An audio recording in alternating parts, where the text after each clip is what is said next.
uh, okay. Empire of Death. I love this episode. It's just so well done, everything. But we're gonna go through the episode chronologically so that I can make comments on all the things. But first, this episode is so well shot. Like, every shot is so good. I love the cinematography on this one. It's just so good. It's the first thing that, like, kind of stood out to me when I started watching it was how well done every shot in this is done. I haven't watched the behind the scenes stuff yet, but I'm gonna do that after. I'm just gonna plummet my thoughts into this video and then go and watch all the fun stuff after. Right, so I do have some notes. First of all, the scene where everything starts going down. I really like feeling of chaos. It really comes through well. And I also really like that, like, Mel is pulling the Doctor into action. I like that she's just there. And she's just, like, really, like, on. I think you can probably tell that I love Mel. I mean, I did say it in the last recording for The Legend of Ruby Sunday, but I do really love Mel and how she's just, like, pushing through her feelings, even though she's obviously scared too, but she's pushing through it and she's getting things done. I just love her. Yeah, I love her so much. I want to see more of her. I want her to be around. I want her to be a companion again, to be honest. That would be fun, wouldn't it? But yeah, in the first scene here that we get back with Unit, I can't tell for the life of me why Kate hasn't sent Rose home. Like, she's 16? Like, send her home. She's a child. Why is she here operating weapons? Just send her home, Russell. Because that's like what like a responsible adult will do in this situation. Like, just send her home. Like, I know it's a bit of a nitpick, but I don't know why Rose is in the scene. Like, I don't know why she isn't sent home with everybody else, because she's not, like, needed staff. She's a child.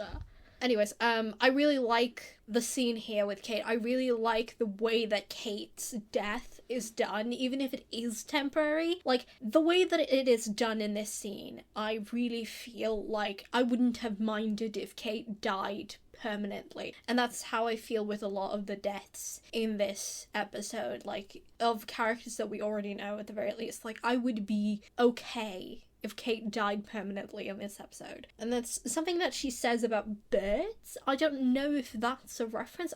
It feels like a reference to something. Perhaps it's a classic reference, or if it's a New Who reference, I don't remember, but it feels very much like a reference. It's a very good line, and as I said, I just really like the scene. It feels like it fits the character. And then we get to Mrs. Flood and her scene with Ruby Scran. I really like the dialogue in the scene. It feels, a lot of the dialogue early on in this episode has kind of like a fantastical feel to it, lyrical. It feels very much like it could have been in a play or a storybook.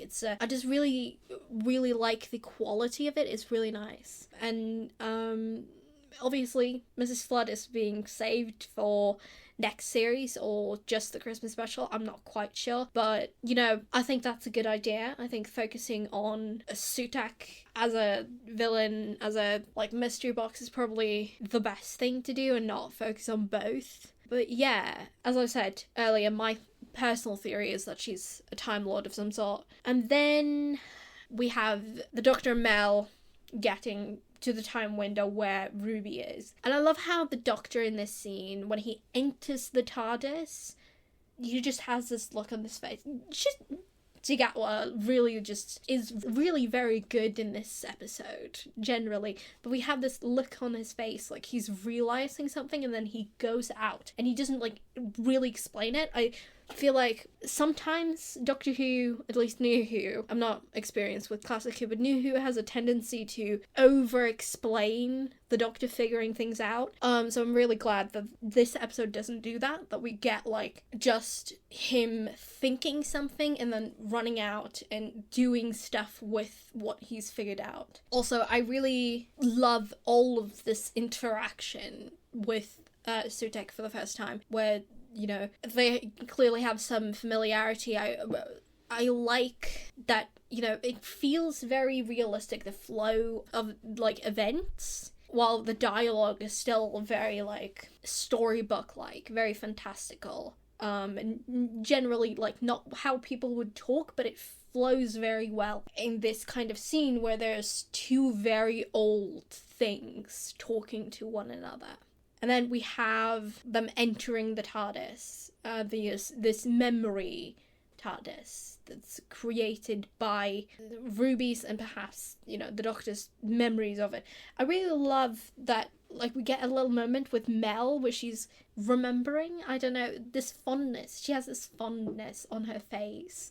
And we get a little moment of her seeing, I think it's the Sixth Doctor's coat, and just, like, holding it for a minute. It's really good. And then the TARDIS sets off, right? And this entire scene, first scene in the TARDIS, is so well done. Like, once they have a moment to, like, after the TARDIS has stabilized a bit, they have a moment of, you know, discussing what's happened, and Ruby's obviously missed the whole thing, so she's, you know, trying to catch up, and the way that the Doctor just apologizes and then has a moment of feeling the emotion, then going back into just getting things to work.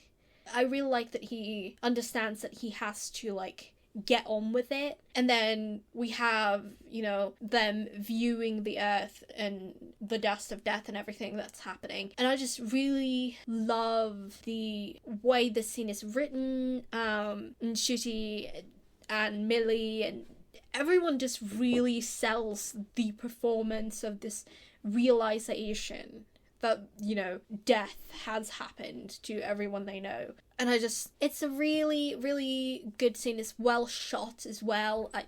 I keep saying that, but it is so well shot. Like, everything is so well done. But yeah, I feel like these three especially just really shine with their performances. Like, I'm not a person that usually notices acting as much as other people. I know that for other reviewers, other people who are watching that scene, it might be the first thing that they notice. But this really was just so good that I couldn't not notice it, you know? And then we get to the scene after that, which is the scene that I referenced in my previous video, I suppose, where I have a bit of a problem with the music.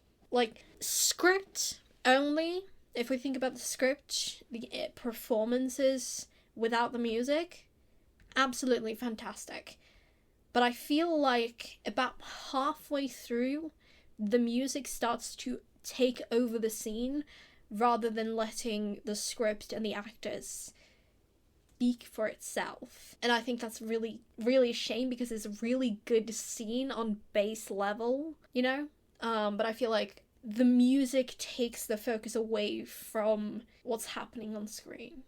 But, like, in this scene, we get introduced to the concept of death also corrupting people's memories, and I just think that's a really neat idea. It works really well throughout the episode, because when he gets back to the TARDIS, we see Mel has already started to forget, and that she's likely been protected from it because we're in the TARDIS. That's usually how these things work, right? But, you know, I just really like the flow of that scene, the dialogue, and how it, you know, it's exposition, but, like, it's just done so well. It flows so well, and it also has, like, an emotional through line, and I just it's a really good scene. And then in the scene in the TARDIS after that, we have some callbacks memory is really like a theme of this episode, I feel. But we do have some callbacks to Ruby's lost memories of 73 yards. Like those things happened, but they didn't really happen. Of her like fixating on the 73 yards aspect of the TARDIS's perception filter. And then later on in that scene, we have a reference again to 73 yards when the screen starts showing Roger Ap William, was it? It was Roger, yeah. Roger Ap William, who, you know, but like, I mean, the Doctor reinterprets it as the time window answering Ruby's questions, but I feel like it might be the time when I'm going through Ruby's memories and using that, and not just like any random event. But yeah, and then we have like Sutekh communicating with Mel, and I was really sad because I thought Mel was gonna die, like proper die. So, you know, but I'm glad she didn't. But as I said earlier, I feel like everyone who died, whose names we knew in this episode, I feel like I would have been okay with them dying permanently because of how well their deaths were done. And yeah, I love this entire scene. I love that Ruby finally gets to find her mum. I love that, you know, we get to have this like all-round conclusion to that part of the storyline. And let's talk about the resolution first before we get to the mum stuff, because we're gonna get to that as well. But then, you know, they get called back to unit. I love that the Doctor noticed that something was wrong with Mel, and that you can see that on his face in the scene before. Like, it doesn't come out of nowhere. You can see it on the Doctor's face that he notices something is wrong. Like, he looks kind of confused or sad. Like, he already knows that Mel is dead when she leaves the room, right?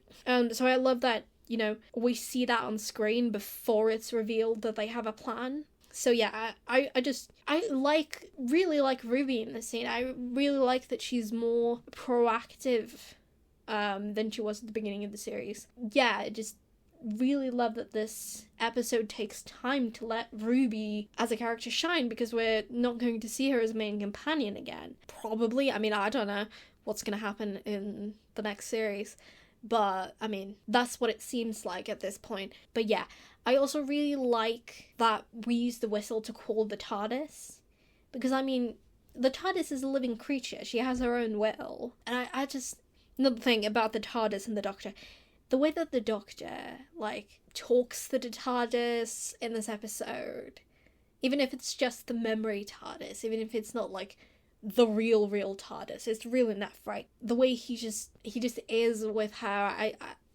I love that this episode, like, genuinely just goes through, like, such an effort to reinforce the idea that the TARDIS is in fact alive without, like, saying it out loud. It's just like, well, we don't need to explain that because the audience already knows. And it's never explained to Ruby either when she asks the Doctor how he did that, because he just explains it away with a whistle. But I mean, like, the whistle works because the TARDIS is sentient and she's the Doctor's friend. She doesn't belong to the Doctor. She doesn't belong to Sutekh. She's a living, breathing organism, you know? And I also love when they land in 24/6. I love that before they leave, he, like, kisses the TARDIS. It's just so nice. And then, obviously, the reason why the TARDIS comes back to the Doctor is because the TARDIS is a living creature. We went over that. And then there's the conclusion here. The idea of bringing death to death. I like a lot of the things in the speech that the Doctor gives to Sutekh at the end of this, like, resolution thing. But it's a bit sudden. Yeah, like, it's not, like, introduced as a thought earlier on, so it feels very sudden, but, you know, it doesn't drag the episode down enough that I care, really. So, like, you know, I feel like that might be something that people would pick on. They didn't like this episode, but I like it enough that I don't care. You know, if it's a little bit iffy on the end, you know, because it lands everything else in this episode. But yeah, after that, everyone comes back alive, go outside, and it's just, you know, it's nice, happy, all of the things, all of the feelings, I felt them. And then my question, though, is that we never see Harriet. Like, we don't even see her, like, fade away like we did with the boy in episode 2. Like, she's just gone? Like, I feel like they should have resolved that a little bit. Like, just show her clothes or whatever being a pile on the floor. Something, you know, like... But no, she's just gone. But yeah, love the scene after when everything's resolved, the doctor and everyone's back at unit, and they figure out who Ruby's mum is, and she's just an ordinary woman. And I love that. I love that there's nothing special about Ruby's mom, even though people have been theorizing that it might be something special, you know. I just love that she's just an ordinary woman, and the reason why she was important was simply because Ruby and the doctor thought she was. And I love that. I love that ending. You know, like, that people, things aren't important unless we ascribe value to them, you know? And it makes me feel warm inside, you know? And then we have the scene with Ruby talking to her mum, and it's just so sweet that they get to meet, and that we get to know that her parents were just ordinary people, and that they would just, you know, that they just couldn't take care of her, and that her mum gets to know that she's alright, you know, that she grew up and had a life and became an adult and, you know, just had a happy life. I think that's really nice, and I just love everything about everything that happens after this. I love that Louise and Carla get to talk about Ruby and how she grew up, and that Louise gets to see pictures of Ruby. And I also like that Ruby gets to leave the TARDIS, because her life doesn't revolve around the Doctor. Like, a lot of the New Who companions especially, I don't know if this is the case with classic companions, because I haven't watched it, but New Who companions, their life revolves around the Doctor. Everything they do is about the Doctor all of the time. But Ruby's life is out in the real world, not in the stars. She's a family, she has friends, she's a job, maybe? Like, she's an ordinary person. And she gets to be an ordinary person, despite the fact that she's travelled with a Doctor. And yeah, it's sad that they can't travel together anymore, but that doesn't mean that they're never going to see each other. The Doctor says so, but, you know, he always says so. But, like, even if we never get to see Ruby again, I just like that she gets to be a person on her own terms. She gets to be a person outside of the Doctor. And she doesn't have a sad ending. I don't think that there's not a lot of New Who companions who get to leave, like, in a happy, peaceful way. Like, Rose dies. Well, she doesn't die, but she's dropped in another dimension. She's, you know, separated from the Doctor against her will. Martha, you know, she's the only one who leaves of the original RT era, who leaves of her own accord. Right? And then we have Donna, which obviously that was the saddest, the worst, most horrible ending for her. And then we have the Ponds die. Clara dies. Bill dies. So, I mean, the only ones that really kind of left of their own accord are, you know, Graham and Yaz and the gang. But, like, it doesn't happen often that, you know, companions just get to leave a New Who. So I'm really satisfied with Ruby's ending, though I wish we got to know a bit more of her. But on that, like, this is a perfect way for a character like Ruby to go, because she's just an ordinary girl. And I really like that. Yeah, I'm really happy with the way that this ended. Obviously, we're going to get to see Mrs. Ford again. Don't know what's up with her, but something will be up with her. And yeah, I'm just gonna try not to get too deprived of Doctor Who while I wait for the Christmas special. And even if I am deprived of Doctor Who, I can always just watch old episodes. But yeah, I don't know what's going to happen on this channel, to be honest. So I might post more videos. They're not going to be Doctor Who related at the very least to begin with. But maybe I'll post something about Classic Who. Maybe I'll watch Classic Who. I do have the first DVD set, so I could watch it. But I haven't decided yet. But I think that even if I do post something in the near future, it's not going to be Doctor Who related. So, yeah, but bye. And perhaps we'll meet again.